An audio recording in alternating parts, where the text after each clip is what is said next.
Jason Johnson, I want to come to you on what this election says to you about the conversation we have had day after day after day about the vastness of this president's sort of atrocities in terms of his disdain for the office he holds and the way he has treated people who he views as not his people. And often they are people, voiceless people, migrants that come here, asylum seekers that come here, African-American men and women calling for a racial reckoning. I mean, what does the election result say to you about the country's disposition around all those issues?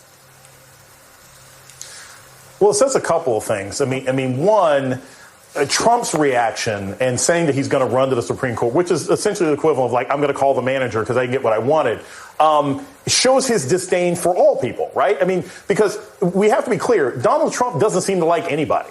He may have a particular disdain for black people. He may have a particular disdain for children at the border. But remember, this is the guy who left his own supporters out in the middle of a tarmac and hopped on a plane. There is nobody who Donald Trump likes. I don't even think he likes his kids. So the contrast that we're seeing here is that America, by the slightest of disturbing margins, decided they wanted to pick someone who doesn't actively dislike the people who gave him the job.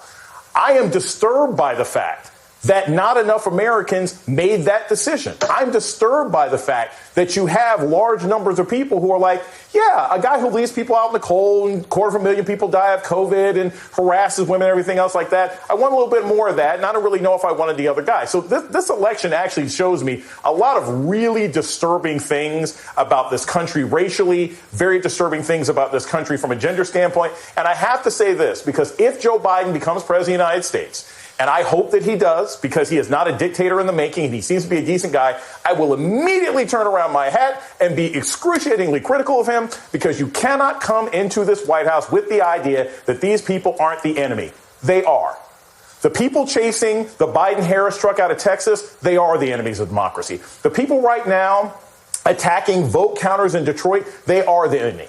Kyle Rittenhouse is the enemy. Mitch McConnell is the enemy. And if there's one thing that Democrats should have finally figured out in this campaign, you can't treat the Republican Party with kid gloves, because they won't treat you that way. I hope Joe Biden just gave this speech to sound nice, because everything isn't locked down yet. Maybe Senator Harris will have this idea should she become VP, but they have to go into this realizing they're in a war. The war for the soul of America will not end once he's inaugurated, and I hope he remembers that.